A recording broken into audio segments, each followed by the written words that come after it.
hari uburyo bwonyine gusa bwo kugira ngo urubyiruko rw'iyi minsi ruzubake ingo zibashe gukomera. Ubundi buryo bwose bwaranze, izindi nzira zose zaranze, hasigaye ikintu kimwe ariko ntabwo abantu bagishaka. Niyo umuntu akivuze bakita sakirirego ngo ni icyaha.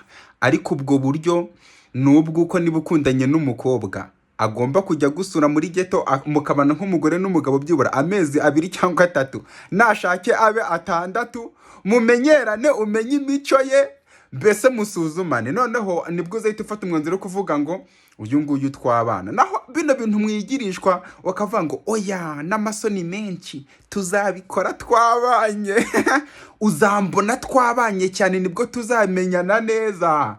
Ibyo ngibyo ntabwo bizakora, kandi abazungu barabikora ibyo bintu mukabita ngo yengo nuko bateye imbere ngo nibiki n'imico.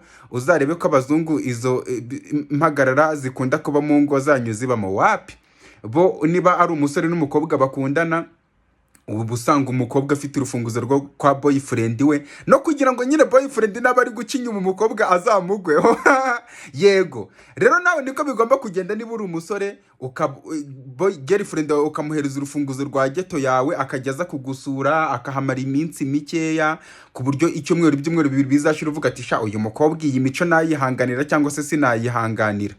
Bitihise sha umva ndabarabuye ntabwo muzazubaka ngo bikomere.